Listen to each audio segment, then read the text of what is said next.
औज़ुबिल्लाहि मिनश्शैतानिर्रजीम बिस्मिल्लाहिर्रहमानिर्रहीम।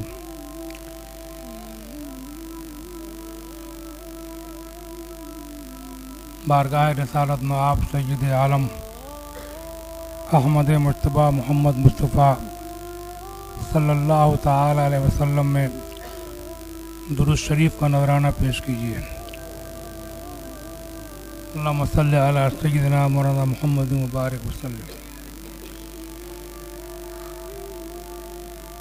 कलमा शरीफ का जिक्र कीजिए। ला इलाहा इल्लल्लाह मुहम्मदुर रसूलुल्लाह सल्लल्लाहु ताला अलैहि वसल्लम।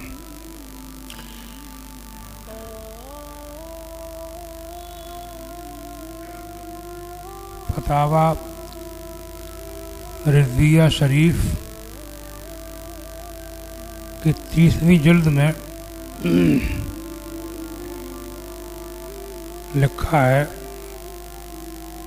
आला हज़रत मौलाना अहमद रज़ा खान बरेलवी रहमतुल्लाह ताला अलैह फरमाते हैं कि किस्सा को वाइज़ीन और जाहिल मुवर्रिखीन ने मजमा बढ़ाने के लिए और फितना फसाद फैलाने के लिए बेसरोपा हिकायात दर्ज की हैं।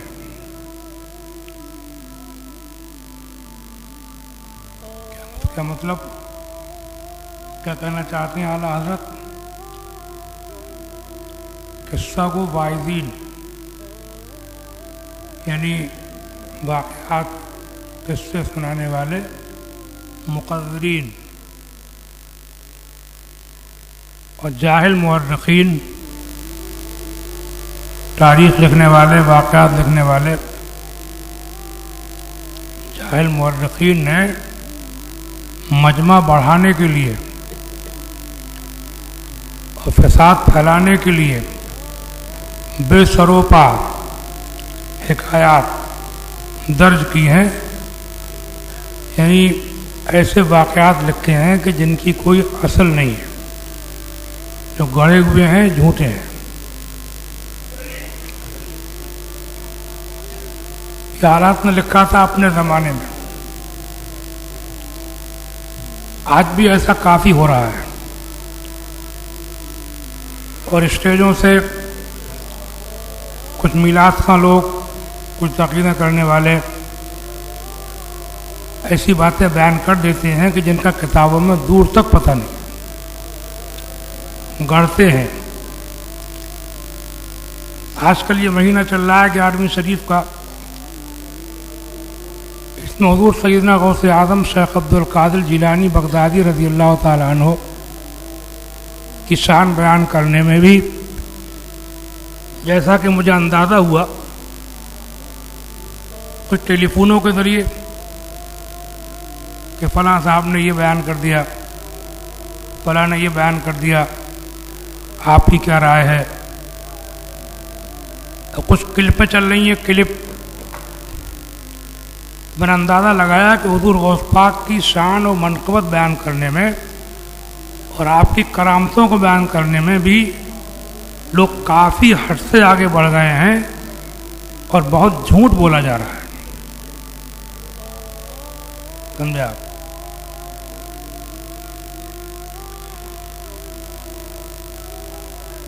अभी एक क्लिप चल रही है एक मौलाना साहब की, उन्होंने बयान कर दिया,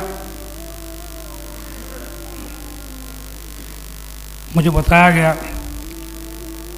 कि गौसे आज़म के ज़माने में अगर कोई आदमी नापाकी की हालत में उनका नाम ले लेता था तो वो मर जाता था। आगे उसमें ये भी लगा दिया कि अब भी कोई ऐसा करेगा तो वो कंगाल हो जाएगा। ये कहने की हिम्मत तो नहीं पड़ी कि मर जाएगा, क्योंकि नहीं मरा तो वरना झूठे बन जाएंगे। समझे? बिल्कुल बेतुकी बेढंगी बात। कहीं बुजुर्गों की किसी किताब में किसी ने ऐसी बात लिखी नहीं है, और ऐसी बेढंगी बातें कोई कैसे कर सकता है। इससे आदमी के दिमाग में ये बात भी जा सकती है कि ये लोग बुजुर्गों को अल्लाह रसूल से बढ़ा रहे हैं, ये भी समझ सकता है। क्योंकि वुज़ू और गुस्ल वगैरह हर जिक्र के लिए ज़रूरी नहीं है। नमाज पढ़ने के लिए वुज़ू ज़रूरी है, गुस्ल ज़रूरी है। कुरान छूने के लिए गुस्ल ज़रूरी है, वुज़ू ज़रूरी है। कुरान पढ़ने के लिए अगर छुए ना, खाली मुंह से पढ़े तो बेगुस्ल तो नहीं पढ़ सकता, मगर बेवुज़ू आदमी बगैर छुए पढ़ सकता है। समझे आप? बाहर शरीयत में हज़रत मौलाना सदरुल शरिया अहमद अली साहब रहमतुल्लाह ताला अलैह ने लिखा है कि औरत नापाकी की हालत में, वो उनकी जो हालत होती है हैज़ वाली, माहवारी वाली, उसमें अज़ान का जवाब दे सकती है, अज़ान का जवाब दे सकती है। अज़ान का जवाब मतलब अज़ान जो मुअज्जिन दे रहा है उसके पीछे पीछे वही बातें दोहराना। इसकी बड़ी फजीलत आई है हदीस शरीफ में। समझे आप? अज़ान में क्या है? अल्लाह का जिक्र, उसके रसूल का जिक्र, कलमा भी है। समझे नहीं? तो नापाकी की हालत में जवाब दे सकता है आदमी। और कुरान के अलावा दूसरे अज़कार, तस्बीह और आदो वज़ाइफ ये भी पढ़े जा सकते हैं। कुरान पढ़ना जायज़ नहीं है नापाकी की हालत में। और उलमा फरमाते हैं कुरान करीम की वो आयतें या वो सूरतें जो दुआएं हैं या पढ़ कर के दम की जाती हैं, वो भी किसी मजबूरी में आदमी बेवुज़ू बेगुस्ल हाजत में बग़ैर तिलावत की नीयत से पढ़ सकता है। नीयत तिलावत की ना हो, नीयत दुआ की हो या पढ़ के फूंकने की हो, पढ़ सकता है। आला हज़रत ने लिखा है एक जगह फतवा रज़विया में कि दुरूद शरीफ की कसरत करे, बेवुज़ू बावुज़ू हर हालत में खूब ज़्यादा पढ़े। उसने लिखा है ये हालत।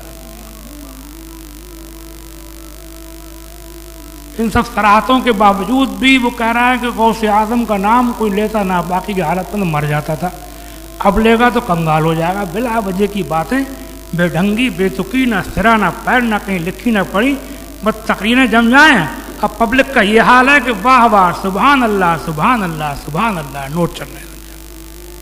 इन नोटों ने बिगाड़ा इन मौलवियों को, इन मौलवियों को, शायरों को जो बिगड़े हुए चल रहे हैं, इन नोटों ने ही बिगाड़ा है।